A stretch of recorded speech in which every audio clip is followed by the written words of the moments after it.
Changing your PS5 password seems simple, until you're actually trying to do it 3 months after you first set it up. It's either buried in menus or locked behind two-factor authentication that you now can't remember. Classic pain point. Start by powering on your PS5 and logging into your main account.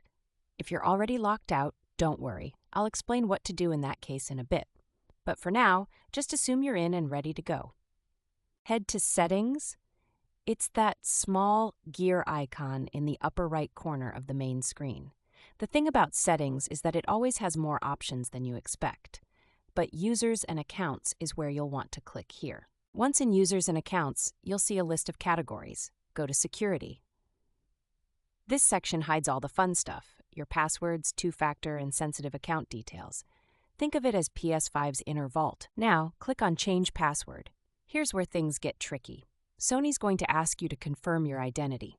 If you have two-step verification enabled, you'll get a code.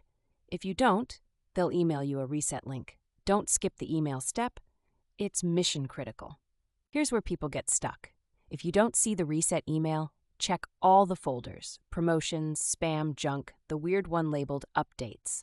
I get it, it shouldn't be this complicated, but hey, email filters don't care. Once you find the email, click the link. It'll take you to a page to reset your password. Pro tip, use a password manager to generate something strong and secure. Humans pick bad passwords. PS5 Gamer 123 isn't as clever as you think. Enter the new password twice. And when I say new password, please don't pick the same one you were using before. Sony might even flag it. Apparently, it's smarter than we give it credit for sometimes. Go back to your PS5 and try the new password. If it works, congrats, you're done. If it doesn't, double-check your typing. Caps lock is always a sneaky culprit. Or, and this happens, reset it again with the email link. Locked out of your account entirely, your best shot is to go to the PlayStation Support website.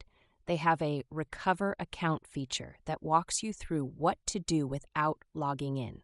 Have your serial number or proof of purchase ready. Once everything's updated, consider enabling two-factor authentication. Yes, I know it's annoying, but it's way better than dealing with an account hack. Plus, it only takes an extra 20 seconds during login. Changing your password on PS5 isn't difficult, but it's surprisingly layered. The key is staying patient and checking those emails like your life depends on it. You'd be amazed how many people stop halfway and say, "I'll do this later." Don't be that person.